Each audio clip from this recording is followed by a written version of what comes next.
nombre es Katia Alexandra Retamal. Y yo, Elena Tapia. Y están escuchando Cachai Política. Hola, querida Elena, ¿cómo estás? Muy bien. ¿Y tú, Catita? Muy bien. Hoy en nuestro cuarto capítulo de Cachai Política. Hoy tenemos dos invitados, por lo que escucharon el segundo capítulo de Cachai sobre la política de Colombia. Recibimos nuevamente Jessica Ramos y Ronald Arias. Con mucho placer de recibirlos de nuevo para hacer como un poco una continuación de ahora que estamos después de las elecciones. Entonces, un placer. Bienvenidos. Gracias a las dos por invitarnos. En serio, es muy lindo volver a verlas y pues arreglar el mundo y el país y nuestra América en estos micrófonos. Hola Katy, hola Elena, muchísimas gracias por la invitación.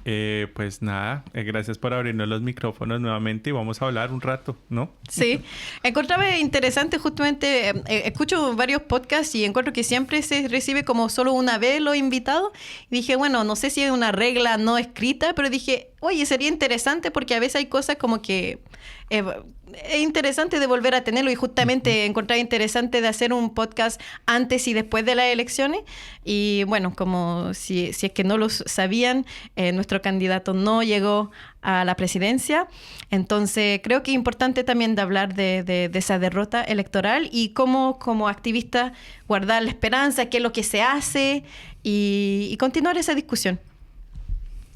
También hay que recordar de que tú sabes que nos queda como un gusto amargo porque uno queda con la desesperación que no va a pasar, es que esto no va a traer mucha violencia, para dónde vamos, cómo continuamos y cómo tratamos de salir con esto de la manera más sin violencia, porque al final lo que no queremos es que vuelva a pasar lo que les pasó a ustedes antes. No queremos que nadie sea perseguido o que sea torturado simplemente por pensar diferente. Lo mismo que nos puede pasar a nosotros en Chile, porque las cosas han ido cambiando radicalmente. Entonces, por eso pensamos que era muy bueno hablar de lo que puede pasar en o lo que ya está pasando en Latinoamérica, ¿no?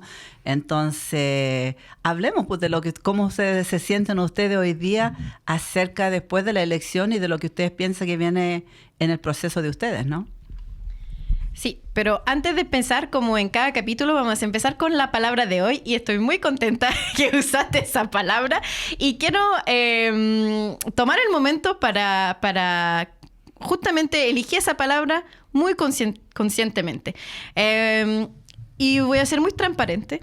Recibimos muchos buenos comentarios. De hecho, por favor, escríbenos sus comentarios bajo las publicaciones Instagram, en el YouTube, donde sea. Y eso nos ayuda mucho. Que sean positivos o negativos, también estamos ahí para hacer la discusión. Pero tuvimos un cierto comentario negativo sobre el podcast, sobre la palabra radical. Porque bajo del podcast, el podcast Cachai se define como un podcast radical de izquierda. Entonces, pensaba que era muy importante hoy de definir la palabra radical porque se ha ido transformando en el uso popular de la palabra. Y también, personalmente, siento que la derecha usa mucho la palabra radical contra la izquierda para criminalizarnos. Entonces, si vamos al origen de la palabra radical proviene del latín radix, que quiere decir raíz. Significa ir a la raíz o al origen de un asunto en lugar de tratar los síntomas superficiales. Se aplica a cambios profundos o totales y en ciertos contextos a posturas extremas o intransigentes. ¿Qué es lo que quiere decir eso para mí y por qué tuvimos esa discusión, Elena y yo? ¿Por qué decidí no sacar la palabra radical, aunque causa miedo o cierta reacción de como, ustedes son violentos, son extremistas? ¿Por qué? Para mí, como dice ahí esa palabra, radical, volver a la raíz. Encuentro que la palabra ser de izquierda ha cambiado mucho. Siento que hay gente, por ejemplo, me dice, yo soy artista, soy de izquierda. Yo soy abierto a la comunidad LGBTQ, soy de izquierda. Hay muchas cosas que se ha ido transformando con la izquierda Y para mí, de decirme que soy de izquierda radical, que quiero volver a la raíz, realmente cuáles son los fundamentos, la fundación de lo que es ser de izquierda. Y en ciertas cosas sí me considero, como lo dice en la definición, en ciertas cosas sí voy a ser radical. Por ejemplo, si voy a decir algo en que soy radical, intransigente, para mí uno no puede ser de izquierda y no ser decolonial. En el sentido de que en el pensamiento decolonial uno no puede estar del lado de Israel en un contexto de genocidio y decirse de izquierda, lo cual lo vimos en nuestra propia comunidad. Cierta gente que luchaba por la izquierda de Chile y que se dice que están contra lo que está pasando, o sea, que no soportan a Palestina, por ejemplo. Y de la otra manera también siento que la radicalidad de la derecha, por ejemplo, o en la subida del fascismo, creo que también en ciertos contextos la radicalidad es importante y como lo dice en la definición, es una cuestión de contexto. Yo no, porque me considero una persona de izquierda radical, no quiere decir, ok, mañana saco la arma y voy a atacar el gobierno. No, pero si por ejemplo tomamos el ejemplo en Cuba, hubo una revolución armada, ¿fue necesario? Es cuestionable. O sea, uno lo puede decir, o justamente en Colombia, yo recuerdo que hay gente que se dice de izquierda y que condenan la revolución armada que hubo en Colombia, y cuando ustedes lo explicaron igual se sentía como que era necesario en ese momento. O sea, son ciertas cosas que para mí, de todas maneras, hay que hablarlo y yo me siento muy cómoda en esa palabra, y sobre todo porque justamente en este podcast que se busca crear comunidad, para mí el origen de ser de izquierda es eso, el luchar por el pueblo. Y entonces en esa manera de pensar, que mi compañera sea comunista o que tengo un compañero socialista o anarquista, para mí ser de izquierda, en la radicalidad de ser de izquierda, es que trabajamos juntos. Y eso creo que también se pierde hoy en día. Entonces, no sé, ¿quién quiere tomar el micrófono? Creo que un buen punto para empezar sobre esta palabra. En primer lugar, yo no me siento radical. Porque nunca, mismo en tu definición. Porque a veces, porque para los latinoamericanos, como la palabra radical tiene muchos sentidos diferentes, y a veces como que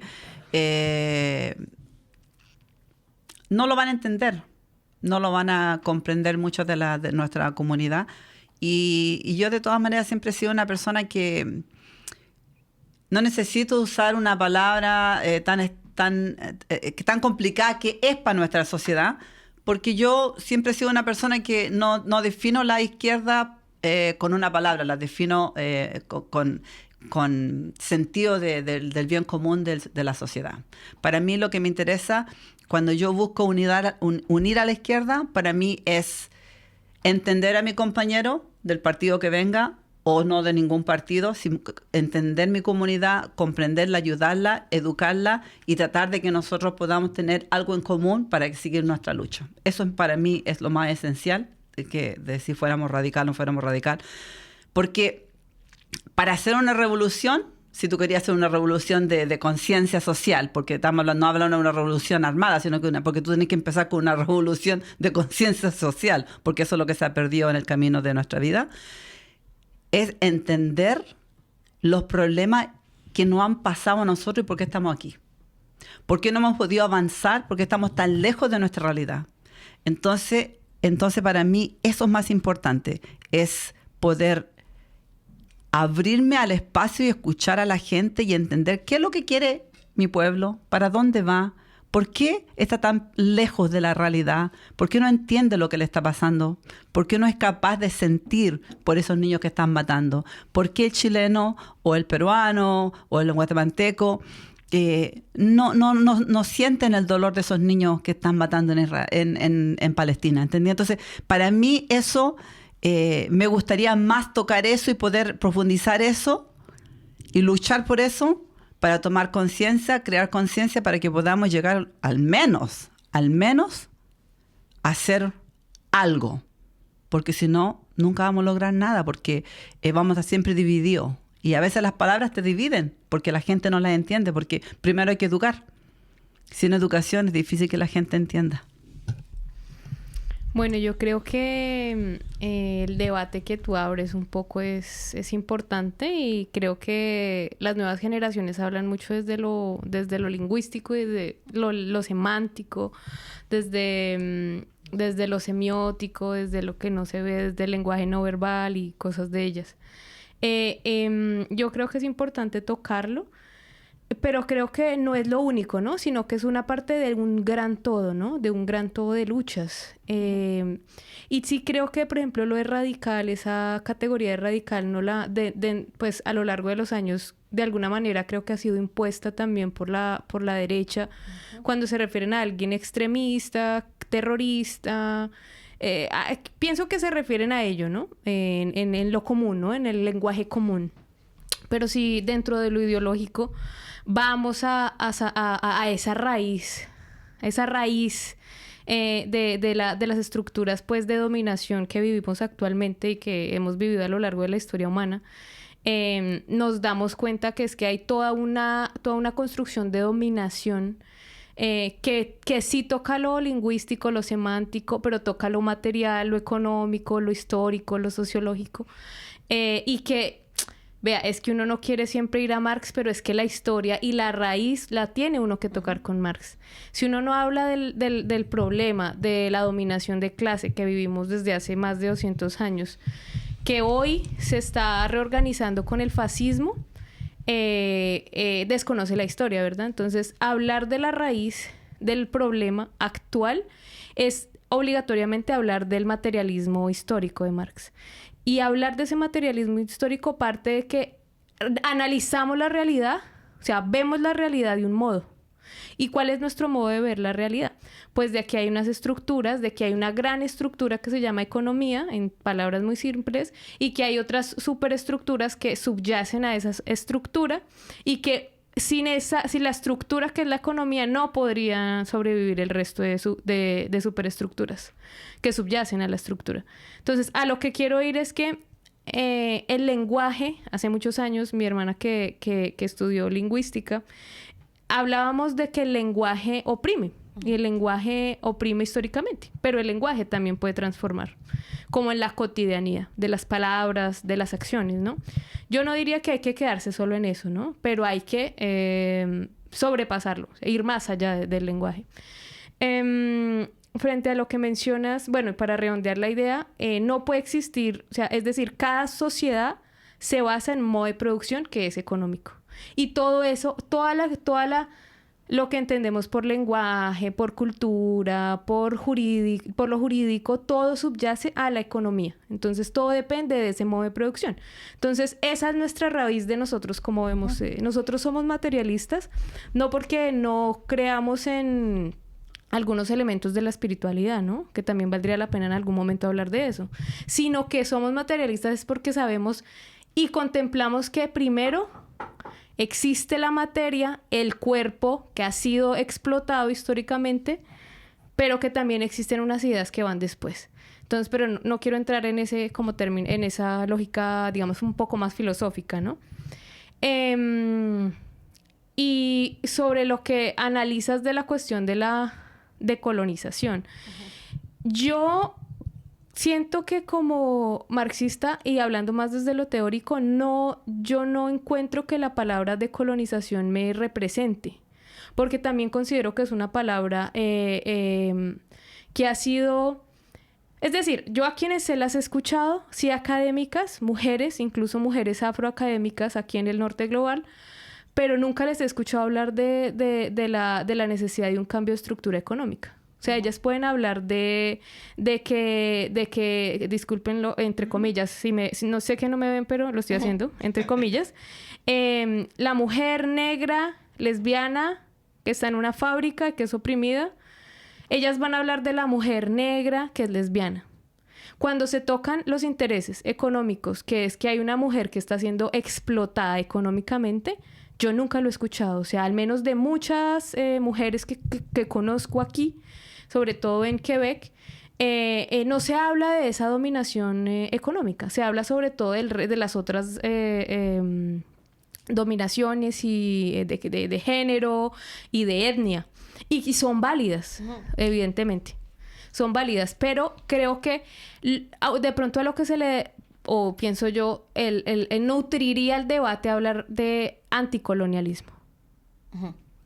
Pero en lo que voy a responder, porque en lo que tú dices es exactamente, o quizás no lo formulé de la buena manera, pero es exactamente a lo que voy. Porque para mí, devolver, si usamos la palabra radical con la definición de lo que es volver a la raíz, y que nombras a Marx, justamente, es como que si con toda la izquierda ideológica se nos olvidó que a la base de la izquierda es la reapropiación de los medios de producción, de los medios de material, o sea, al trabajador. O sea, esa es la base de la ideología marxista, o sea, de izquierda, de la que yo creo. Que hay que volver a eso. Y porque para mí, justamente, de la misma manera que... Y yo estoy... porque para mí también la interseccionalidad es importante. O sea, de la misma manera, yo estoy 100% de acuerdo contigo, pero de la misma manera que una persona va a hablar de eso, de la economía, de lo material y de la base teórica, o sea, del origen de la izquierda, pero que no va a considerar, por ejemplo, el racismo, el sexismo y todo eso, hay que ir en todas esas luchas están interconectadas. Pero para mí, como persona de izquierda radical, creo que, aunque yo sea una persona antirracista, decolonial, todo eso, mi lucha primera es la lucha de clase. Porque antes que se pueda tocar todo, si es que justamente no tenemos una sociedad más justa en la lucha de clase, para mí es la primera etapa. Después podemos hablar como sociedad de cuáles son nuestros valores ideológicos, que son luchas súper importantes y que para mí se deben llevar al mismo tiempo. Pero la más grande es esa. Y para mí volver lo radical a la raíz es eso. Y siento que eso se pierde. Y de hecho quería saber si ustedes sabían de la definición que le dije que era de la raíz o lo que piensan de eso. Sí, de hecho el aspecto de radical, sí, ya conocíamos como el tema, sí, como la definición de ir a la raíz, a la raíz del problema. Sin embargo, considero que si bien el aspecto de conciencia de clase es una categoría, no solamente desde la academia, sino desde el movimiento social, que es importante retomarla, repotenciarla y enriquecerla, ¿sí? Porque yo creo que ese es el asunto. El asunto es cuando se toma de forma dogmática, si se quiere, si no se recontextualiza los textos. Por ejemplo, hablando de nosotros desde el marxismo, pensamos que el obrero todavía sigue siendo el obrero de la primera revolución industrial, cuando, por ejemplo, el nuevo obrero hoy en día trabaja por medio de plataformas digitales donde le meten el cuento de que es su propio empleado, pero no tiene ni seguros, ni seguro de salud, ni prestaciones sociales, ni derecho a pensión, ni nada. Eso es también el nuevo obrero, ¿sí? El obrero que trabaja con contrato a término fijo. Eso es caracterizar el nuevo obrero de hoy en día, ¿sí? El interrogante acá es cómo nosotros, y eso es lo importante, y es entender, por lo menos, y lo planteamos como marxistas, y es cómo entendemos el marxismo, que de hecho dentro de esa línea que ubican dentro de lo radical, el marxismo se encontraría ahí. Pero entonces, ¿cómo encontramos ese marxismo como algo vivo, algo transformador y algo vigente? ¿Sí? ¿Cómo le damos esa vigencia? Y ahí está un elemento, y hilándolo un poco con lo que ustedes plantean con el tema de la radicalidad, ¿no? Y esta mañana escuché una frase que se me hizo muy, muy potente, y es: dime quiénes son tus enemigos y te diré quién eres. ¿Sí? Entonces, desde ahí nos podemos parar, ¿sí? Entonces, bueno, ¿quién me está diciendo radical? Partamos de ese principio. Exactamente. ¿Quién? ¿Y si es tu propia gente? Ahora, listo. Bueno, abrimos el debate. Porque de todas formas también hay que plantear que ahorita no hay que negarlo, incluso, y lo digo desde Trump, que es el que está mandando las orientaciones, las directivas de lo que es el movimiento facho que se está armando en todo el mundo, ¿sí? Especialmente en nuestro continente. En especial en nuestra América, ¿sí? Y ¿qué es lo radical? Entonces, en un principio, empecé diciendo, no, es que lo radical es la amenaza comunista, ¿no? Sí, es la amenaza comunista. Ahora, no bastándole con eso, y eso lo dijo hace pocos días, él decía, no era él propiamente, sino un miembro de su gobierno, no recuerdo el nombre, discúlpenme, decía, es que el comunismo se esconde desde distintas facetas, con distintos nombres. Y entonces el comunismo puede ser cualquiera prácticamente, y ahí planteaban incluso algo que era, yo decía, imagínense al nivel al que estamos, que hasta decía el socialdemócrata es prácticamente una amenaza. Entonces uno decía, wow, o sea, ya la amenaza ya ni siquiera se está quedando en lo que Trump torpemente, porque no creo que haya ni siquiera leído el manifiesto del Partido Comunista, torpemente menciona como comunismo, sino la amenaza es todo lo que esté fuera del pensamiento fascista que se está construyendo, de toda esa narrativa. Y ahí cabe todo, ¿sí? Cabe el pensamiento feminista, cabe el movimiento social, caben los movimientos por derechos humanos, cabe la izquierda en todas sus expresiones variopintas que existen en todos los países. Existe, obviamente, pues el marxismo está ahí de cabeza, ¿cierto? Pero entonces ahí está el elemento, y es, por ejemplo, cuando empezamos a plantear esa discusión de lo radical, necesitamos empezar a plantearnos la discusión de la disputa por el sentido común. Eso es lo que me refiero, el sentido común de la vida, ¿entendí? Porque nosotros pienso que estamos perdiendo muchas cosas y la gente se dedica a las palabras y no entiende de que nosotros, la humanidad en este momento está en peligro, porque estos tipos mirad, yo creo que ¿qué nos queda? Brasil y nos queda México. Y porque luego van a partir por Nicaragua, van a terminar por Cuba, y la gente como que yo la veo muy tranquila, muy así en su espacio, como que el otro día una niña me dijo, no, si todo se va a poner a su normalidad, todos estos procesos tienen su tiempo. No, es que las cosas no tienen su tiempo. Nosotros no pudimos esperar de que el fascismo avance tan rápido y nosotros estemos como tranquilos porque todo va a pasar. No va a pasar. Hay una preocupación de que tu hijo a lo mejor no va a tener un buen vivir, ¿cachai? La preocupación de que a lo mejor si te enfermáis, si no tenéis los bienes, no vaya a poder sanarte. Entonces la preocupación de lo que vamos a perder, porque ahora en estos momentos nosotros en Chile tenemos, mira, ¿cómo se le ocurre a esta gente que nosotros no tenemos derecho a aborto más que solamente por las 3 causales?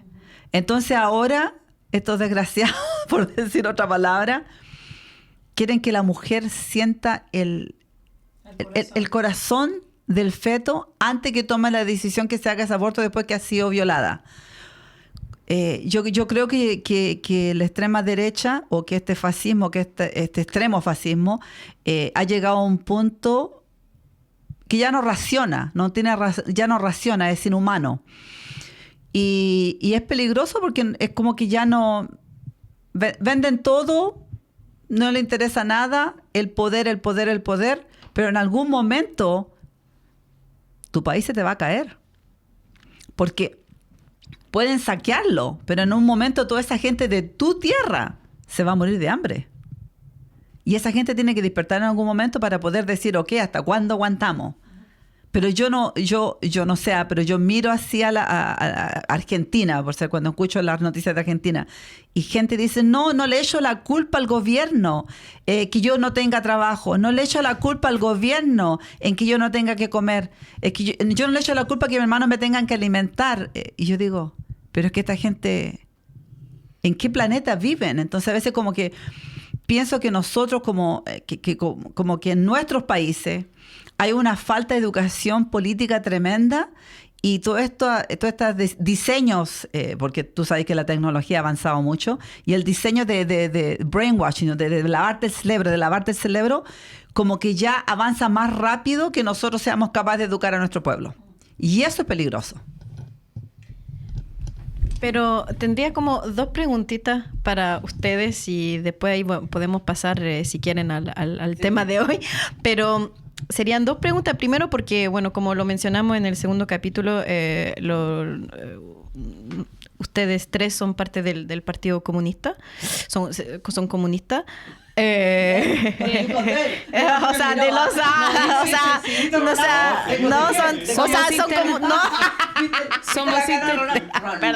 perdón. Somos internacionalistas. Okay. Somos internacionalistas, Okay. así que está bien.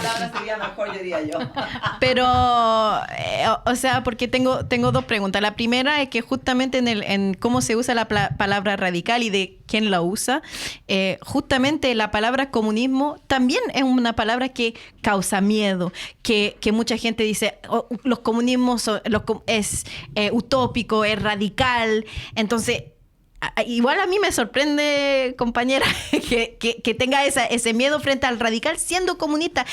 Pero en el sentido de que de saber cómo ya la gente trata el comunismo, sabiendo que no tienen idea de lo que están diciendo, para mí por eso es aún más importante de decir la definición de radical sin miedo y de own it, ¿cachai? No, soy eso, y si tú no sabes, anda a informarte antes de criticarme. Entonces, yo quería saber cómo lo viven eso, o sea, si usted, o sea, la pregunta es como persona que se identifica o al movimiento comunista, ¿cómo viven con ese prejuicio de que es radical, usado la palabra radical como algo negativo, extremo y utópico? Y lo otro, volviendo justamente a la definición que leí, que para mí es muy importante, la última frase precisamente que dice extremo en ciertas condiciones. Esa ciertas condiciones, pregunto, en el día de hoy, cuando no se ve la derecha, sino bien el fascismo, la extrema derecha, no ganando en 1, 2, 3 países, en toda Latinoamérica, teniendo un genocidio que ya va a cumplir casi 3 años, ¿eso no es un contexto que empuja a la radicalidad? Pregunto. Olvidé tu primera pregunta. Perdón. Le pregunto, ¿cómo viven ustedes eso del comunismo y que es radical? Gracias. Sí, no. Me perdí en tu última parte.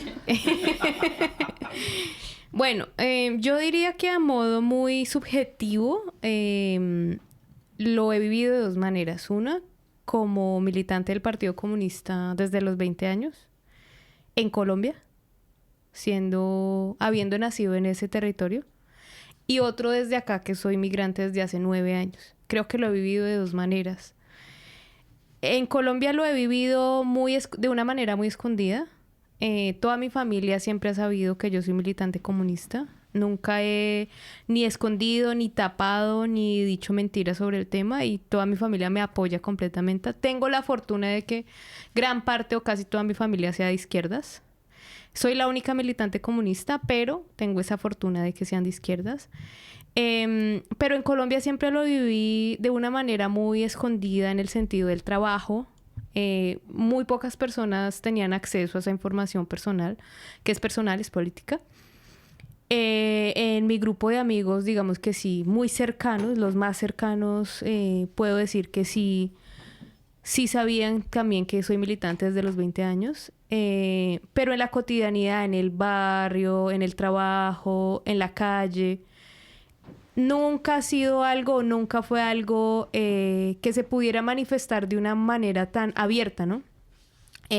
Todo lo contrario, ¿no? Como siempre es desde la familia con ese cariño, ¿no? Siempre es ten cuidado por la calle, cuidado por no sé dónde. Cuando uno iba de viaje a regiones en el país, en regiones mucho más rurales. Entonces creo que lo viví de esa manera. Y aquí llegué pensando que lo iba a vivir de la misma forma. Y extrañamente no. Y digo extrañamente es porque estamos en el corazón, ¿no? En el corazón del capitalismo. Y lo he vivido de una manera, por una decisión personal, de una manera abierta. Y he dicho, y tomé una decisión de decirme, voy a ser completamente abierta en mi militancia comunista desde siempre, desde que me empecé a integrar en escenarios acá en Montreal de derechos humanos, de mujeres, de varias actividades. Siempre lo he dicho, siempre lo he manifestado y nunca he recibido ningún tipo de mala palabra o agresión. Entonces, creo que dentro de todo, uno sabe que la violencia es diferente. Cómo la vivimos en nuestros territorios, de cómo se vive en el norte. Decía el profe Monedero, el profe español, mencionaba que la violencia en el sur se vive diferente a la violencia del norte. Con lo que en el norte se construyó con hegemonía, de los medios de comunicación, de las iglesias, del aparato ideológico, en el sur no lo metieron con violencia. Entonces, no que no existan los medios que alienan, por supuesto, pero no lo han metido siempre de manera más fácil por medio de la violencia. Entonces, creo que también ahí parte la manera en que he vivido mi militancia aquí y allá. Y sobre la segunda pregunta que mencionas, yo pienso que existe una vida cuando uno es materialista, ¿no? No porque no exista espiritualidad, pero la espiritualidad se vive distinta. Yo, por ejemplo, intento, no es que realmente lo logre, pero no la vivo ni con dioses, ni con algo metafísico, sino con poesía. Hay gente que la puede vivir con música, con danza, con teatro, etc. Y vivir una vida, solo hay una, en el sentido material. Creo que si tenemos solo una vida y no luchamos todos los días de nuestra vida para que todos y todas tengamos los mismos derechos y la misma manera de vivir y de nadar, y ahora lo digo es porque viniendo para acá pasábamos por el río y yo veía esos yates y esos barcos y yo decía, qué lindo se ve el paisaje. Y decía, no es que ayer hablando con el compañero, me decía, los comunistas no hacemos voto de pobreza, sino que lo que hacemos es que para todos todo. Sí, creo que ahí hay varios elementos que ustedes han tocado y creo que son muy válidos, ¿no? Y es ser comunista y tener cuidado, tener medidas de seguridad, protegerse, no significa necesariamente esconderse, ¿sí? O por lo menos desde que las condiciones materiales no lo permitan. ¿Sí? Depende de cómo esté la represión y eso. Pero, por ejemplo, si se ve que hay condiciones para hacer el trabajo, hay que tener cuidado, ¿cierto? Tener niveles de seguridad, eso es cierto. Pero el trabajo toca hacerlo. Es así de sencillo porque es tan sencillo como esto. Como si nosotros estamos esperando a que la gente de forma espontánea se organice y alcancen un nivel más avanzado de conciencia, tal vez se organicen por un momento, por determinada acción y terminó ahí. Pero si nosotros pensamos ese aspecto de la organización popular como algo más de largo aliento, que haya un verdadero proceso de transformación ahí detrás, tenemos que estar ahí nosotros. Y no necesariamente creyéndonos nosotros como, es que somos la vanguardia. No, creo que en este momento ya no se trata de eso. Se trata no, por el contrario, nosotros estamos acá ayudando a formar, ayudando a organizar. Y se lo decía yo a un compañero y es que, ¿cuál es el trabajo de los comunistas? Pues organizar a la gente. Ese es el trabajo de los comunistas. Si a uno le pregunta, ¿qué hace un comunista? Organizar a la gente. ¿Y para qué lo organiza? Pues para pelear. Para pelear por sus derechos. Por pelear por una sociedad mejor. Entonces, en ese orden de ideas es como la lucha política se vuelve un proyecto de vida. Y el proyecto de vida es eso mismo, lo que le da a uno sentido a la vida, ¿sí? No levantarse, me voy a trabajar, nace, crece, se reproduce, se endeuda, compra una casa y se muere y ya. Y eso fue la existencia. No, creo que hay muchas cosas más allá de eso. Creo que también basa se basa en la formación política que nosotros podamos empezar a tener desde la izquierda, y ni siquiera lo ubico a nivel del marxismo, así, sino desde la izquierda, sino es necesaria la formación política, porque en este momento se evidencia que es necesaria una formación política para poder dar discusiones de más alto calibre, si se quiere, para poder apuntar y saber y reconocer mejor lo que está pasando. En ese sentido, por ejemplo, claro, hay discusiones y hace un momento Elena decía, pero ¿cómo hacemos si nuestros propios compañeros de la izquierda nos tachan a nosotros de radicales? ¿Sí? Entonces, claro, es que no todos vamos a pensar igual. Es exactamente, sí, es que eso es, nosotros nos planteamos una sociedad tan diferente en donde todos cabemos. ¿Sí? Y ahí es en donde está la discusión y está, y está el punto, ¿sí? Entonces, obviamente yo no voy a hacer, no sé, un ejemplo. Tengo diferencia con los compañeros anarquistas. ¿Listo? ¿Por qué? Porque no considero que por ahí no es la vuelta. Podemos dar la discusión y todo el cuento. Pero nosotros debemos, yo creo que hay un proceso serio, y es que lamentablemente no aprendemos tampoco de nuestra propia historia, y por eso mismo tampoco soy decolonial, soy anticolonial. Y es en el sentido de que, por ejemplo, la Guerra Civil Española es un ejemplo claro de eso. En la Guerra Civil Española, anarquistas, comunistas, socialistas se empezaron a pelear entre ellos, y ¿a quién favoreció? Al franquismo. Entonces nosotros, claro, la ropa sucia del movimiento social, de la izquierda, es un conjunto de los movimientos alternativos, las discusiones, nos damos pata, puño si quieren, al interior, ¿sí? La ropa sucia se lava en casa, pero de puertas para arriba estamos unidos, somos un frente unidos, somos un frente amplio, somos un solo frente popular que estamos haciéndole frente al fascismo. Y eso es lo que debe importar. Entonces, para adentro no significa que no hayan discusiones, que no hayan diferencias, que no hayan discusiones muy álgidas, pero tenemos que ser conscientes que si nosotros no estamos unidos, nos van a comer vivos, independiente usted de lo que usted, como usted se denomine, como usted se identifique, yo soy indigenista, ambientalista, marxista, anarquista, feminista. No, eso poco, al facho a eso poco le importa. Al facho eso poco le importa. Nosotros estamos unidos, tenemos una identidad propia, cada uno, cada una. Vamos a construir, vamos a ir avanzando. Por eso mismo creo que es importante ahí plantear la discusión de, listo, ¿cómo vamos planteando la unidad? Desde lo táctico a lo estratégico, listo. La unidad nos da para hacer, qué sé yo, un partido de fútbol con los vecinos del barrio. Pues bueno, la unidad nos dio para organizar un partido de fútbol, ¿sí?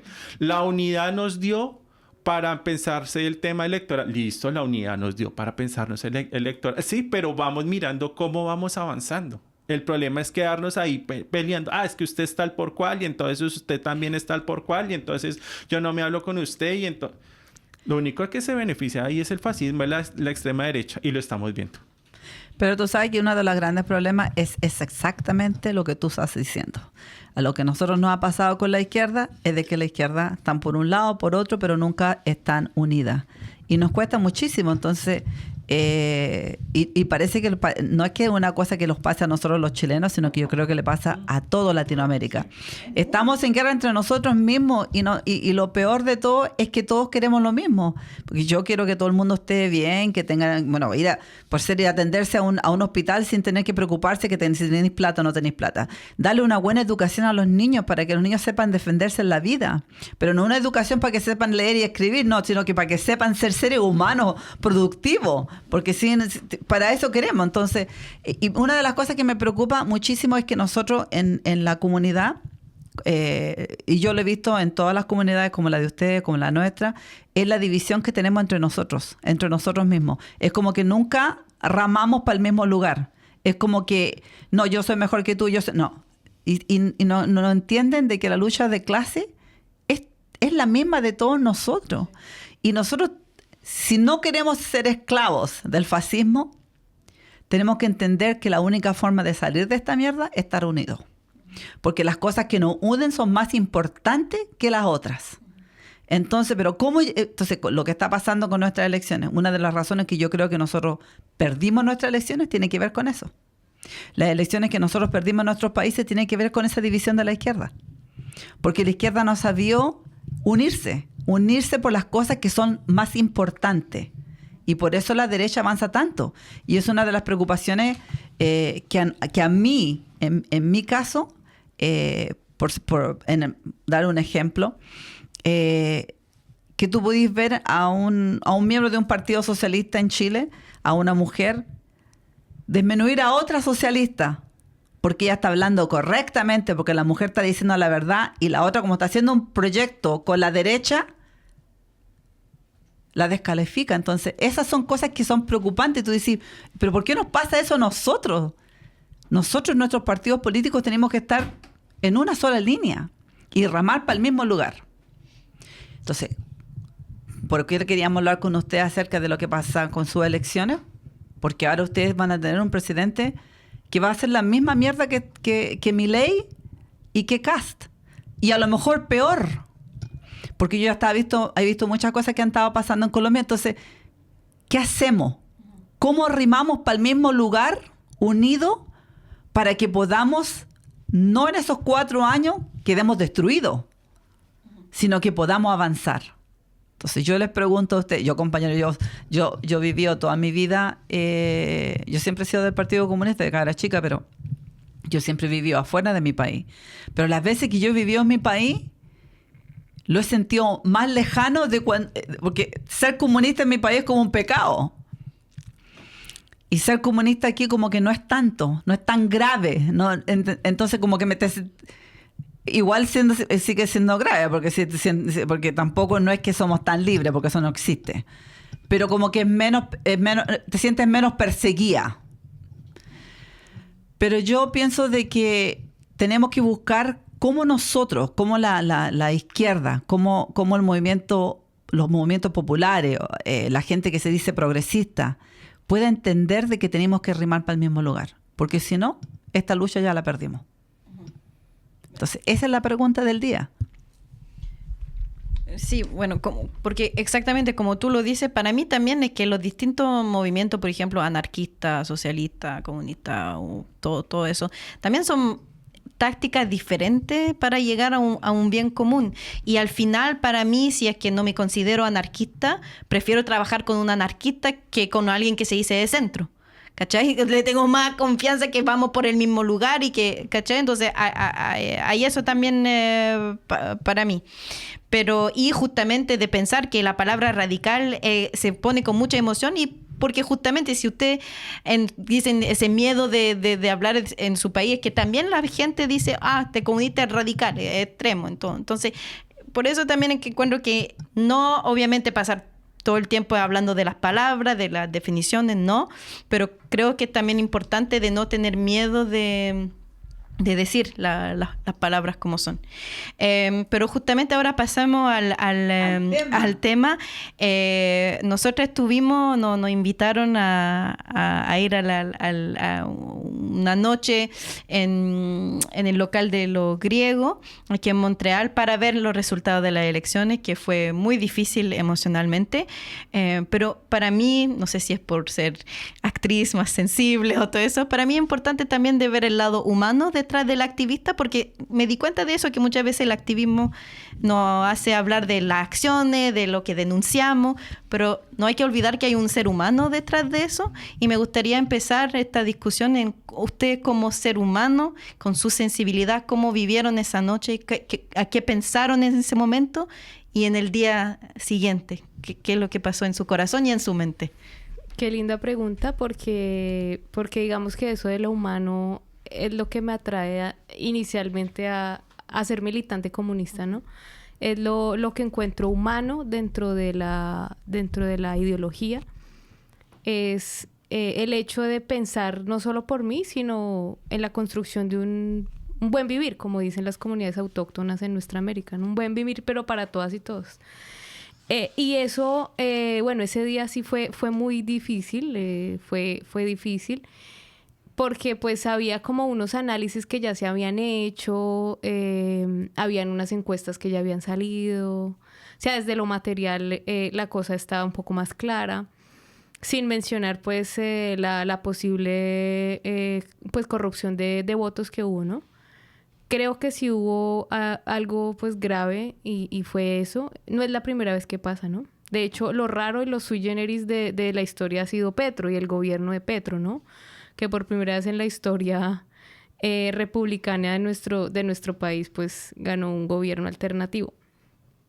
Pero yo no concibo la acción política sin la acción humana, pero en el sentido ético.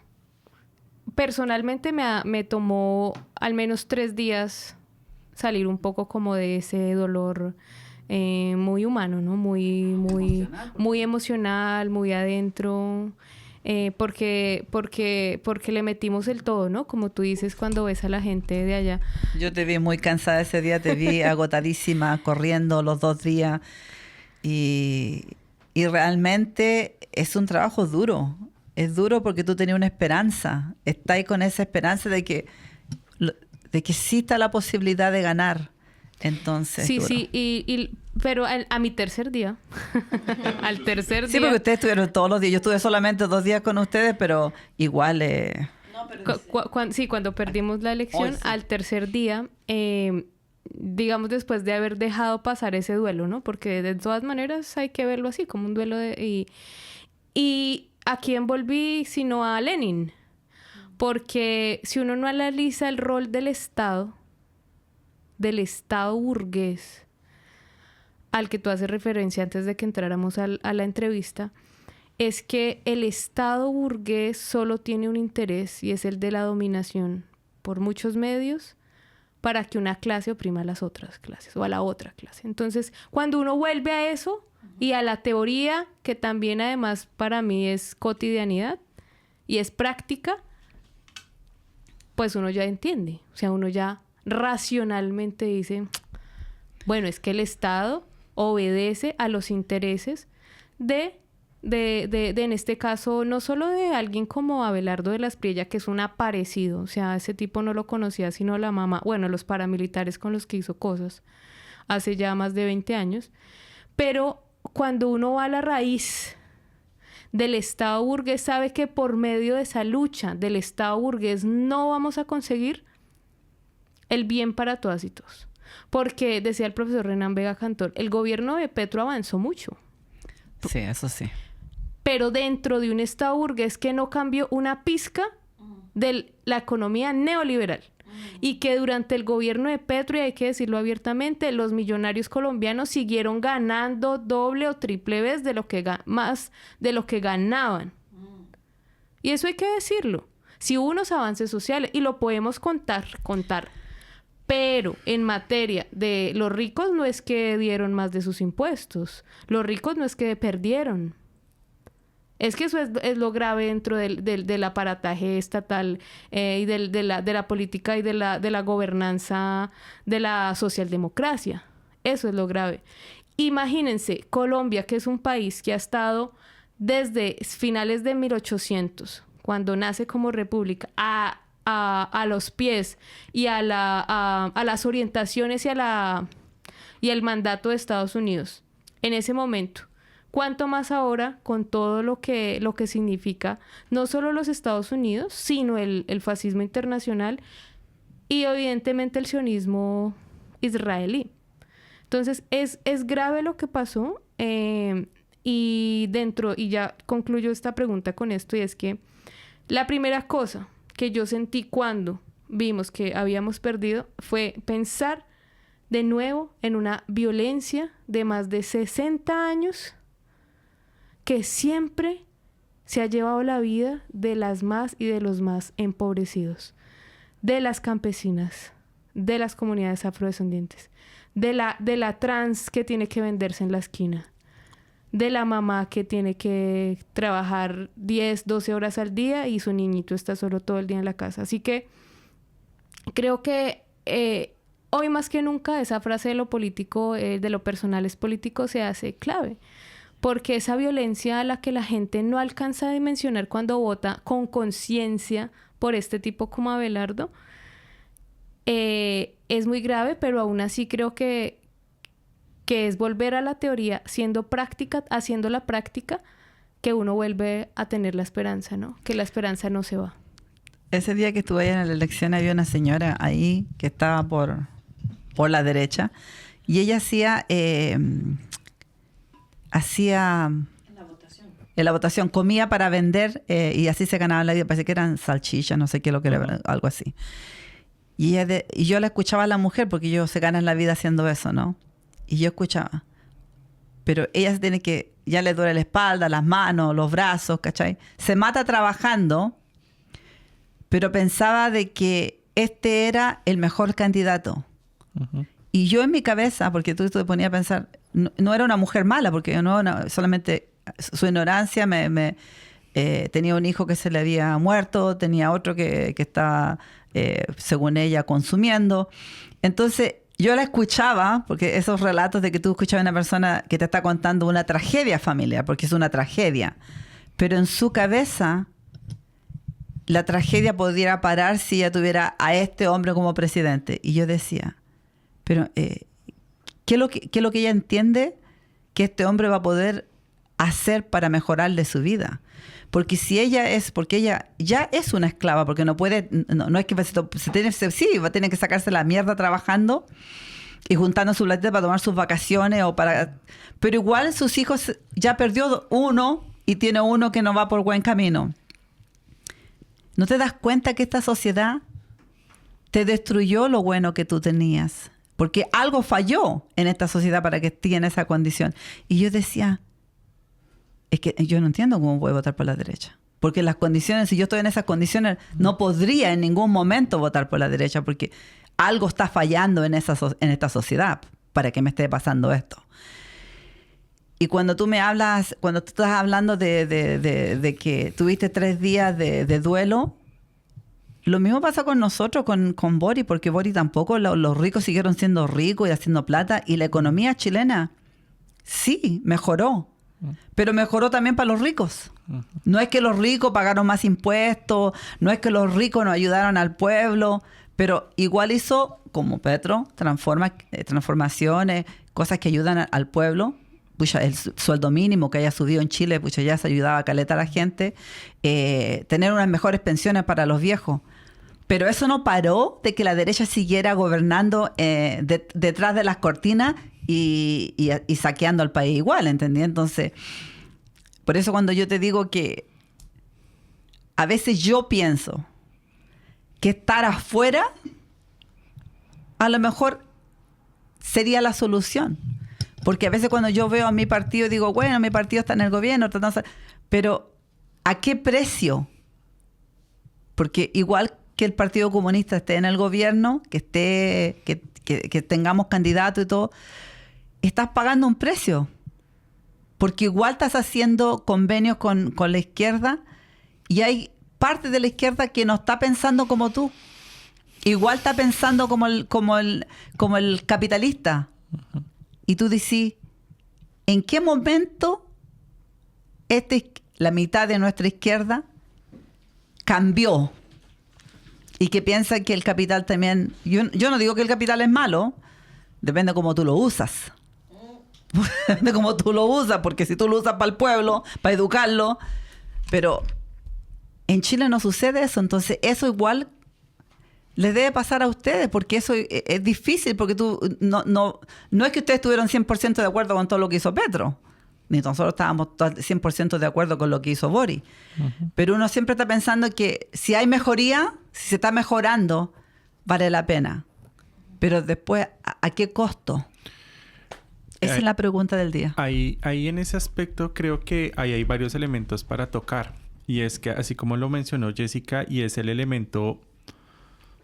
Bueno, en primera medida es eso, es como uno llevar las emociones durante la derrota, ¿no?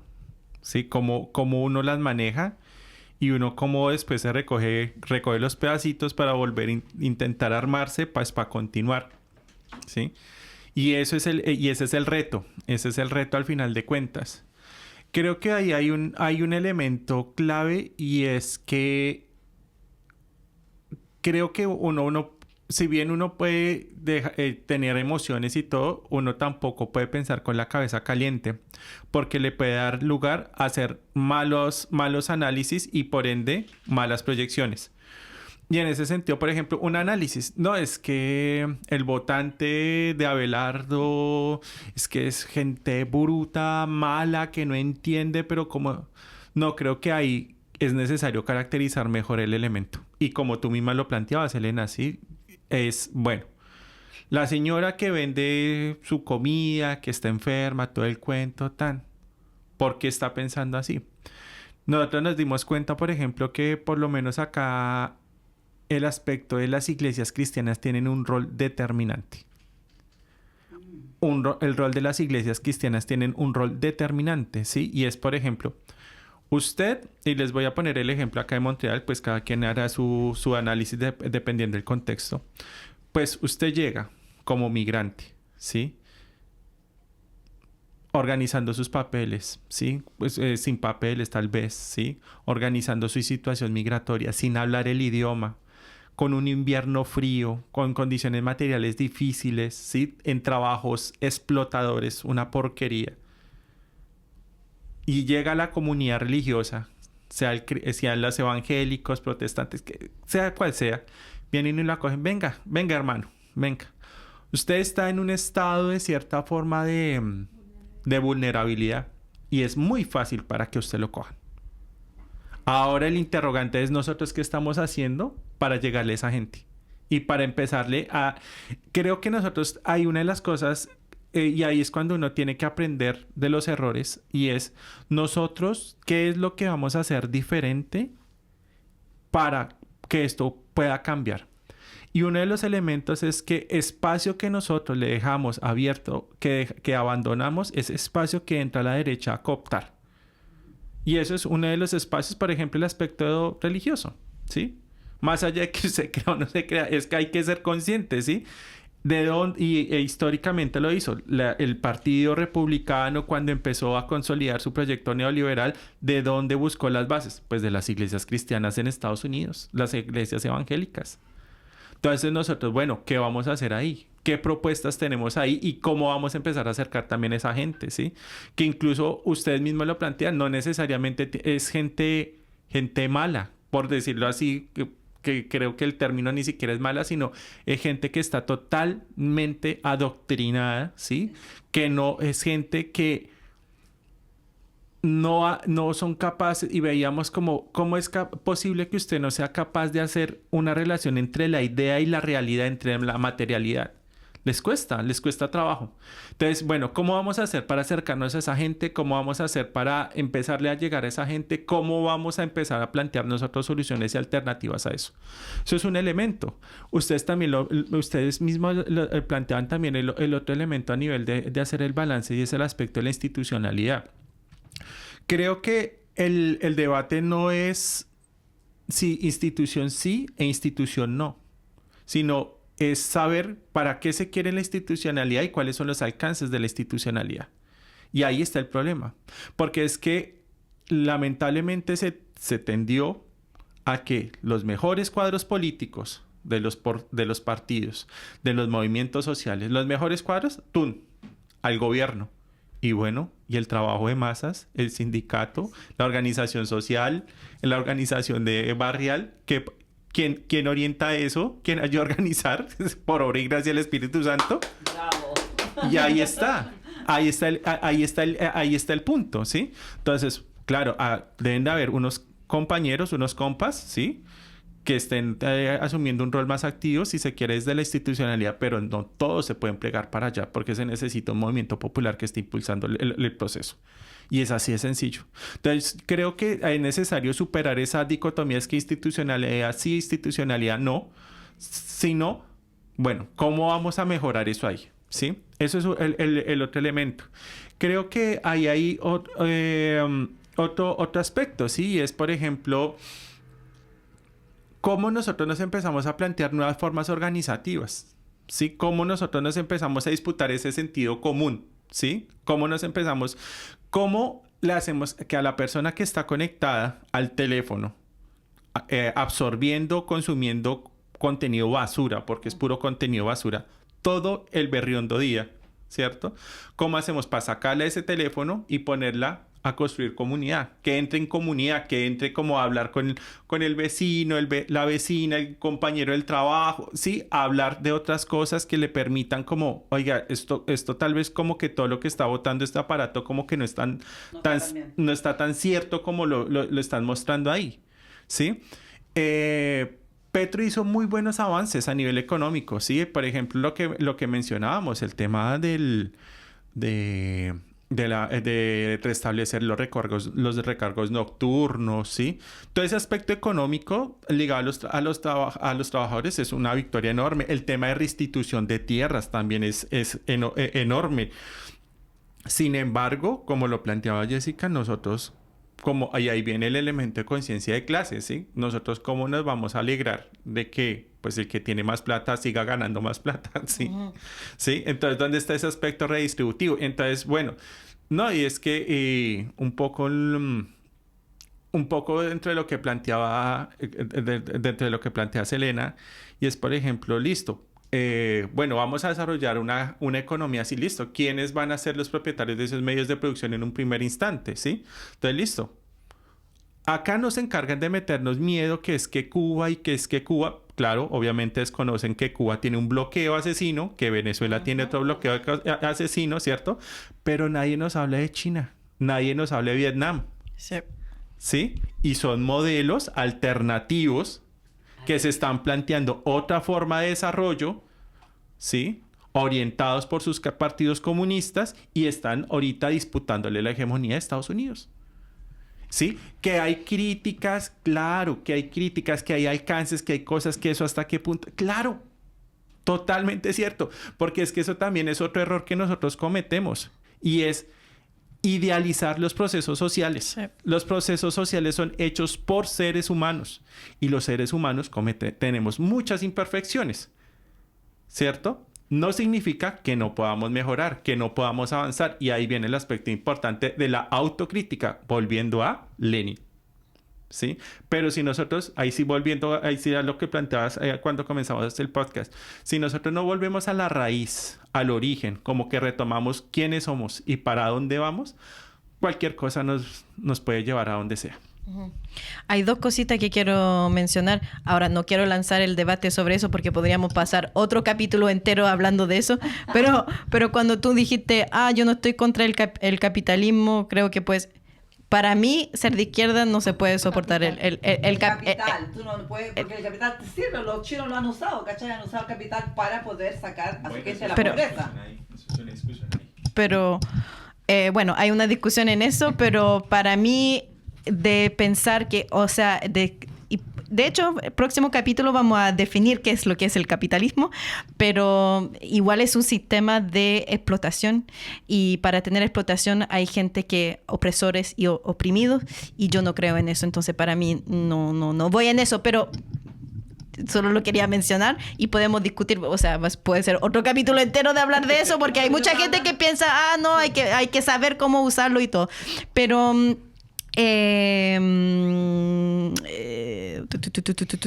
perdón. Creo que si te entendí bien, tú te referías a la plata, no al capitalismo. No, a la plata. Exacto.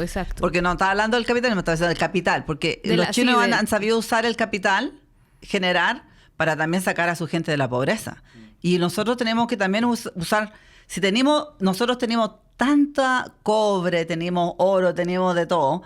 ¿Por qué no usar ese capital y sacar a la gente de la pobreza? ¿Por qué no tenemos que nacionalizar todas nuestras cosas? No estaba hablando del capitalismo, tú te equivocas. Estaba hablando porque los chinos, hay cosas que hay que aprender de los chinos que han hecho y han sacado a casi toda su gente de la extrema pobreza. Y han avanzado tanto. Entonces eso es lo que quiero, que en mi país, por ser la educación, tú vayas a estos países y los niños tienen una excelente educación. Entonces nosotros estamos lejos de eso. Lejos. Entonces, no está hablando del capitalismo, está hablando de usar el capital, porque nosotros tenemos, ¿qué tenemos? Nosotros tenemos cobre, tenemos litio, parece que también tenemos oro, no sé qué otras cosas. Entonces, ¿por qué no nacionalizar nuestras cosas para que ese capital que nosotros pudimos producir, que sea nuestro y que sea usado para sacar a nuestro pueblo de la pobreza? Si tenemos, somos millonarios en ese aspecto. ¿Y qué hacemos? Los europeos se llevan toda nuestra riqueza y nuestra gente queda más pobre de lo que es. Perdón, compañero, tú me estás... Dije, ¿cómo estás diciendo eso? Te entendí mal, perdón. Pero... No, dijiste capital, pero pensé que decía capitalismo, perdón. Bueno, muy bien. Pero eso, también quería mencionar en lo que tú decías, que efectivamente hay como un doble estándar cuando se critica a la derecha y se critica a la izquierda. Es como si la expectativa de la izquierda es que tiene que ser perfecto. Y si no es perfecto, no vale la pena ni siquiera tratar. En cambio... O sea, el sistema de ahora no hay crítica. O sea, por favor, estamos justamente ahora viviendo en un país que se dice el primer mundo capitalista. ¿Y cuánta gente hay en la calle? ¿Cuánta gente le cuesta pagar su comida, su arriendo? O sea, hay muchas críticas que hacer del sistema capitalista en este momento y eso no se hace en el lado de la derecha.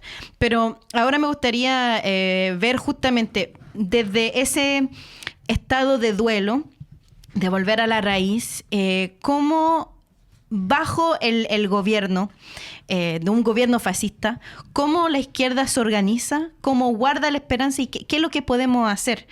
Porque igual entiendo que para mucha gente se dice, bueno, van a ser 4 años de infierno y o sea, ¿cómo ustedes ven la organización de la izquierda bajo un gobierno fascista como lo que tienen ahora para Colombia?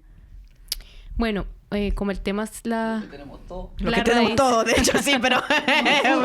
no, pero le pregunto yo específicamente, sí. Creo que... Tu presidente es más hueón que te colgó la palabra. Tu presidente es hijo de un nazi. Ya yo no dije, le dije su presidente porque no lo... Ahora me hice canadiense. Está buena. Ya que el tema es un poco ir a la raíz, yo creo que ese ha sido han sido muchos los elementos de perder, no solo, pues, el gobierno, en el caso colombiano. Pero si uno va a la raíz, digamos, intentando ir a la raíz de lo histórico, pero a nivel mundial, a nivel planetario, yo creo que uno de los puntos... más complejos es lo que Lenin mencionaba como el infantilismo de la izquierda, ¿no? Que es por los egos, por considerar que mi partido, mi movimiento es superior al tuyo. Eso ha sido histórico, ¿sí? Eso no es, pues, reciente. Incluso dentro del... eso que se construyó como el eurocomunismo, que es considerar que ya solo por las vías electorales vamos a conseguir nuestros objetivos. Justo hace un tiempo un par de semanas estuve en París y noto, y los camaradas me muestran que el Partido Comunista francés ha claudicado en la lucha en general para la obtención del poder. Es decir, solamente por vías electorales, ellas y ellos consideran que se pueden hacer las cosas. Y lo más grave también, entre otras cosas, es su logo no tiene una hoz y un martillo, tiene un corazón. Entonces, no sabía eso. Sí, han claudicado en la lucha, en nuestra lucha que es de todos y todas. Yo pienso que como latinoamericanista, que también me considero, eso de habernos balcanizado desde hace más de 500 años geográficamente a todo el continente, y no solo el continente, sino al mundo entero, con excepciones de países como China, que lleva cuántos siglos de historia, habernos balcanizado, ponernos así, rompernos en espacios y en pedazos, así como un puzzle, cada quien por su lado, comenzando con las comunidades autóctonas acá en Norteamérica, en el centro y en Sudamérica. Creo que de eso no nos hemos podido reponer. Y nos seguimos diciendo el colombiano es más berraco que el chileno, y el chileno es más fuerte que el argentino, y el argentino es lo más alto de lo más alto. Entonces, creo que eso. Sí, se me pasó otra palabra por la cabeza, pero no la voy a decir, porque si no me van a matar. Me quedo callada. Y no hablamos de fútbol. Y no era de fútbol, pero era... Entonces, creo que ir a esa raíz de que nos han... y luego con el idioma, ¿no? Entonces, unos hablan portugués, otros hablan español, otros hablan inglés, otros hablan francés. Esa división histórica que tenemos Hay que romperla. en los territorios, también las tenemos en la memoria del cuerpo. Sí. En la memoria del espíritu, digamos. Hoy estaba hablando mucho del espíritu. Ya. Se me ha convertido en espiritualista. O en espiritista, vamos a ver. Más bien como bruja, yo creo que va por ese lado. Eso me ¿sí? gusta más. Yo siempre he tenido un poco de bruja. Siempre me ha gustado. Todas, brujas de la noche. Sí.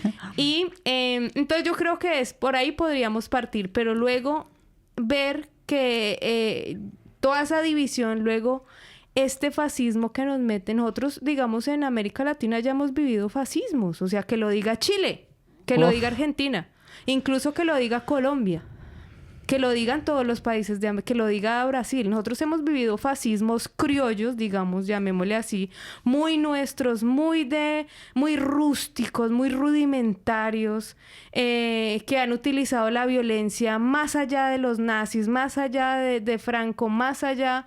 No estoy diciendo que es peor o es mejor uno, no, sino que es más, incluso mucho más naturalizado incluso.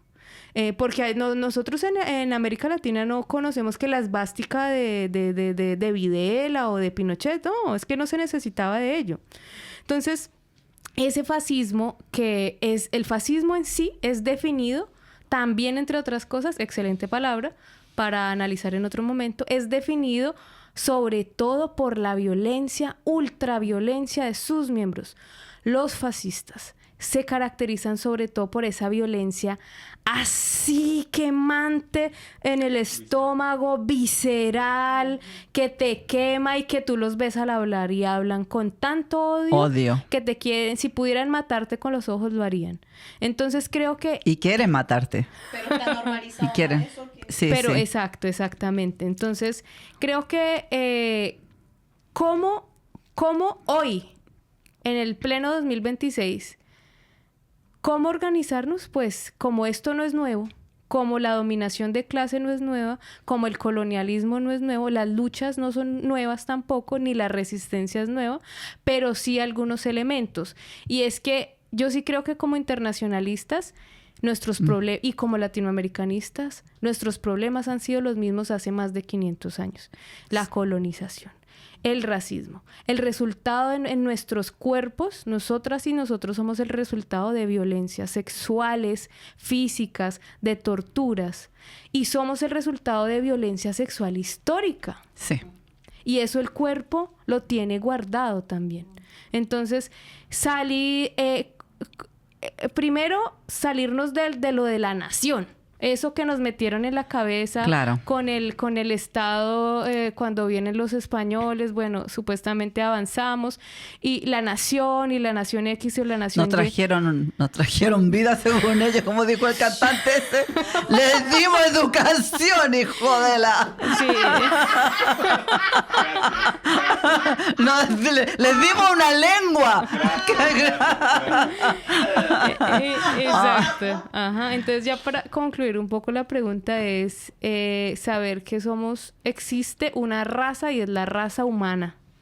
Y con la raza humana y con la conciencia de clase, o sea, con esos dos elementos en la cabeza de la gente en general, podemos lograr hacer cosas. Que es que la táctica es diferente, que es que por allí, por allá, de un color, no importa, hagámosle. Démosle para adelante, porque si no, olvídate. Exacto, exactamente. Bravo, compañera. Eso tenemos que hacer y tenemos que llamar a la comunidad, porque tenemos que empezar a reunirnos, juntarnos, porque si no, no nos queda otra. Digamos lo que en ese sentido vale la pena acá citar a Gramsci, otro italiano. Sí. Con el pesimismo de la inteligencia, con el optimismo de la voluntad. ¿Sí? Y es eso mismo, ¿sí? Creo que lo peor que podemos empezar a entrar es en el dejarnos arrastrar por el miedo. Porque el miedo inmoviliza. Y eso es una de las tácticas que nosotros sí estamos identificando con el tema de Abelardo, por ejemplo. Entonces, no, que están saliendo escuadrones de nazis, sí. Morenazis, le llamamos nosotros, de morenazis, con banderas y eso, y que están desfilando, y que, uy, qué miedo, y que... Eso nunca desapareció, ¿sí? Sí, es que... y les comparto, por ejemplo, en Bogotá, en la época de Uribe, existían escuadrones de nazis, reconocidos nazis. Uno de ellos se llamaba Tercera Fuerza, grupos de nazis persiguiendo, y que eran prácticamente grupos paramilitares que perseguían al movimiento juvenil, y ahí estaban, ¿cierto? Y sin embargo se les hacía confrontación, sin embargo se miraba cómo se organizaba. El movimiento campesino tampoco se rendía a la presencia del paramilitarismo ni nada. Nosotros no podemos comerle a eso. Nosotros no, lo peor que podemos hacer nosotros es dejarnos invadir por el miedo. Pero tampoco podemos dejarnos llevar simplemente por la emoción y que vamos... No, hay que pensar bien lo que vamos a hacer. Y hay que pensar bien y hay que tener mucha imaginación. ¿Sí? Creo que ese es el punto. Tener formación política, imaginación. Creo que ahí ustedes tocaron ahorita un punto muy importante, y es que lo que estamos viendo ahorita es una configuración de que el fascismo, por lo menos en nuestra América, no es un fascismo que se está dando de forma local. Es una estrategia para todo el continente. Sí. Por lo tanto, nosotros no podemos hacerle frente a esta agresión solos. Los colombianos por un lado, los chilenos por otro, los bolivianos por el otro, los uruguayos por el otro. No, los uruguayos no, porque pues está ahí Omanta. Los argentinos, Perú por otro lado, ¿sí? El Salvador, no importa. No importa cómo, sino si nosotros no estamos todos unidos haciéndole frente a esto, grave. Grave. Porque es eso. Entonces, ellos se están reuniendo, están convocando sus escuelas Américas, saben que y es que, vuelvo, insisto, y nosotros no podemos perder de norte ese aspecto, ¿sí? Estados Unidos necesita de nuestra América para seguir sacando recursos naturales, para seguir sacando fuerza, mano de obra barata. Y en ese sentido, también nos necesita a nosotros. ¿Por qué? Porque saben que se están hundiendo. Porque no les queda nada, no les quedan recursos, porque tú sabes que Estados Unidos está empobrecido. Por eso. Entonces necesitan nuestros recursos porque cometieron tantos errores ellos en su capitalismo de fantasía, y hoy día tienen que salir a destruir nuestros países nuevamente, porque ellos no tienen otra salida, y la única salida que tienen es nuestra riqueza. Entonces, en ese sentido, por ejemplo, y lo vemos, ¿sí? El caso de Venezuela con el petróleo, el caso del triángulo del litio con Chile, Argentina y Bolivia, lo estamos viendo con el tema de la Amazonía, lo estamos viendo en todos los aspectos, estamos viendo cómo están quemando la Argentina grupos sionistas para apropiarse de la tierra argentina. Y en Chile también, en Chile también. Por eso, es una estrategia. O sea, pensar que solamente es que somos nosotros dándonos contra la oligarquía criolla de nuestros países es un error. Y por eso mismo, así como se hacía el llamado, es necesario empezar a plantear, y es urgente empezar a plantear procesos de unidad latinoamericanos y procesos de unidad serios a nivel de movimientos sociales de la izquierda, de procesos alternativos, que tengamos la capacidad de hacerle frente a esto, porque o si no, no vamos a poder. Solos no vamos a poder. Pero muchas gracias por decir eso, compañero, porque por eso empezamos este podcast, y nosotras dos que somos chilenas hubiéramos podido hacer un podcast solo sobre Chile. Tenemos mucho que hablar de Chile, pero la idea era de crear un podcast político latinoamericano, porque para crear esa comunidad entre latinos y darnos cuenta que nuestra lucha es la misma. Entonces, para mí es música a mis orejas de escuchar eso. Vamos a tener que terminar el podcast. Podemos hablar durante mucho más tiempo. Tendría una preguntita rapidito, si me puede responder rapidito, y después vamos a terminar como de costumbre con el minuto latino. Pero le quería preguntar, es algo que se escuchó, no sé si se decía en Colombia, pero es algo que se escuchó después de las elecciones en Chile, por ejemplo, cuando ganó Kast, que igual es otra situación porque ganó con una mayoría vergonzosa, diría yo, pero mucha gente de izquierda militante, su reacción a la derrota de la izquierda fue: disfruten lo votado, yo no voy a salir a la calle, no quiero saber nada, que la gente vea lo que es la derecha y que se dé cuenta por ellos mismos del error que hicieron. ¿Cómo toman eso y cuál es su reacción? ¿Qué es lo que piensan de esa reacción?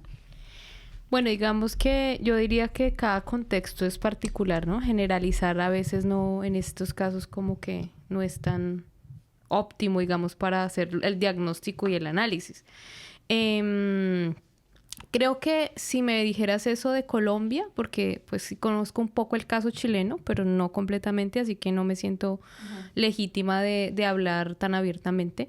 Pero diría, si ese mismo hubiera sido el caso colombiano después de haber perdido la elección, diría que sería uno de los peores errores a nivel histórico, y la historia no nos absolvería, como dice el compañero Fidel, de ese error tan tremendo. Porque precisamente es decirle a la derecha: ustedes pueden continuar, sigan destruyéndonos, dejándonos, hagan lo que quieran. Y creo que de todas maneras es un poco, de alguna manera, una claudicación a lo que somos, ¿no? Como movimiento social, como comunistas, es decir, como resistencia contra el capitalismo. Entonces diría que es un error táctico y la historia no absuelve hacernos a un lado. Yo pienso que esa opinión también era más que nada, el duelo. Yo pienso que era el duelo. Yo pienso que eso que empezamos a ver a los días, porque la gente tiene un duelo, tiene un dolor, porque no pueden entender todo lo que trabajaron, y después, porque la votación de nosotros no fue como ustedes, que fue bien cerca de uno al otro. La de nosotros fue un golpe es igual cuando nos pasó fue eso también. Bueno. Cuando nosotros hicimos el apruebo, también fue demasiado duro para el pueblo, porque el pueblo salió a las calles, hizo un estallido social y todo. Y a pesar de que no había una línea política firme en ese estallido social, porque era solamente un descontento de muchas cosas, yo creo que el duelo es muy difícil. El duelo, a la gente que se ha sacrificado tantos años de lucha, y tú pensáis que estáis por obtener algo que vaya a triunfar, y de repente se te viene todo abajo, pero de una manera tan drástica. Yo creo que ese duelo cuesta mucho. Yo pienso que esas palabras de esa gente que estaba así, y que a veces uno también lo sentía, porque el duelo es mucho. Uno tiene, lo que hiciste tú, encerrarte por 3 días y después hacer el duelo, y después tener que hacer un análisis político, porque en el momento uno no lo hace porque está con rabia, está tan enojado porque no puede entender qué nos pasó. Y entonces tenéis que hacer ese duelo que tú hiciste, y al mismo tiempo hacer una reflexión. ¿Qué hacemos? Porque la lucha no la podéis dejar botada, porque naciste para luchar, ¿cachai? Uno nace para luchar, porque uno no puede quedarse en su casa, uno tiene que pensar. Yo siempre estoy luchando porque quiero que todo el mundo esté bien. Yo no quiero ver niños en la calle durmiendo en carpa. Por eso el duelo fue duro. Claro, lo que ustedes dicen es muy cierto, sí, el aspecto de las emociones, ¿no? Pero creo que el aspecto de las emociones se puede entender por un lado, pero es que incluso dentro de mismos sectores de la izquierda uno escucha que prácticamente entre más esclavizada, por decirlo así, entre más esclavizada esté la gente, más cerca vamos a estar de la revolución, porque más rápido va a coger conciencia. Exacto, a eso también voy. Eso es falso, eso es totalmente falso, y es en el sentido en que, por el contrario, entre más tiempo se permanezca en situaciones de esas, por el contrario, se va perdiendo ese norte de dignidad.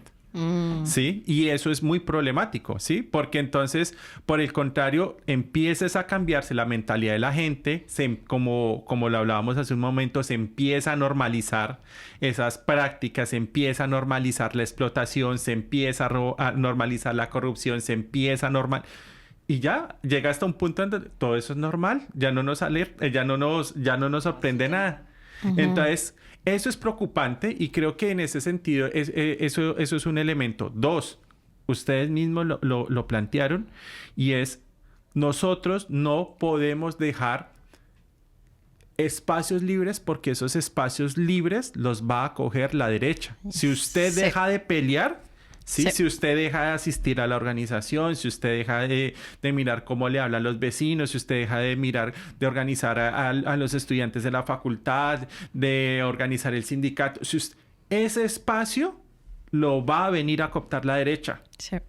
Y nosotros, incluso por dignidad por nosotros mismos, nosotros no le vamos a hacer fácil la vida a la derecha. No se la podemos hacer fácil. No se la podemos hacer fácil. Nosotros no podemos claudicar de esa forma. Olvídenlo. Nosotros tenemos una historia de lucha, de resistencia. Nos han tocado golpes militares, nos han tocado paramilitarismo, nos ha tocado desapariciones y seguimos acá. Por esto no vamos a parar. Vamos que se puede. Vamos. Muchas gracias. Y de la misma manera, justamente que queremos guardar la esperanza, seguir luchando. Por eso también pensamos en la organización de los capítulos, de siempre terminar con el Minuto Latino presentando una personalidad política que nos da esperanza, porque nos dice, ok, esa persona, puedo aprender de esa persona, quiero ir a descubrir qué es lo que hizo y eso para inspirarnos también. Entonces, ¿cuál es la personalidad de hoy en el Minuto Latino? Tengo el honor de presentar a un camarada que nunca vi, nunca conocí, nunca le di la mano, nunca me conoció tampoco. Él dijo algo así: ¿de qué vale la vida si cuando se tiene parece muerta? La vida es para vivirla, para sentirla, para vibrarla. Eso justifica nuestro paso por la tierra. Jaime Pardo Leal. Nació el 28 de marzo del 41 en Cundinamarca, en un lugar muy cercano a Bogotá. Fue conocido por su sentido del humor y su calidad académica. Pardo Leal demostró desde niño su interés con temas sociales. Le gustaba ir a la iglesia. Fue acólito del pueblo y participaba en las celebraciones de la Semana Santa, de Navidad. Él estudió en la Universidad Nacional de Colombia. Estudió Derecho y su participación como activista dentro de las revueltas comenzó en el 59 con las Juventudes Comunistas, o JUCO, más ahora conocida como JUCO. Escribió su tesis y se denominó La clase obrera entre el derecho social. Se graduó como abogado en el 63. Ocupó cargos de juez municipal, circuito superior y finalmente magistrado del Tribunal de Bogotá. Fue sindicalista también, lideró 15 huelgas que paralizaron las actividades de la justicia. Durante 11 años, del 74 al 85, se convirtió en un personaje inconveniente para esferas del Poder Judicial, hecho que se hizo evidente al no ser reelegido magistrado. El 29 de agosto del 86 fue llamado a asesorar el naciente partido de izquierda Unión Patriótica UP, que recordemos que sufrió un genocidio que asesinaron a 6.000 de nuestros militantes.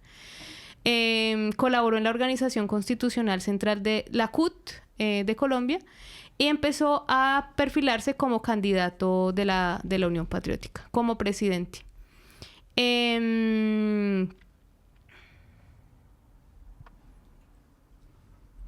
Para el 86, un año después de la creación de la UP, esa persecución que les cuento del genocidio ya había comenzado y fue asesinado hacia el 11 de octubre de 1987. Un carro lo igualó, pues iban andando y lo insultaron, lo dispararon y lo mataron. Y Jaime quedó tendido sobre el timón del carro.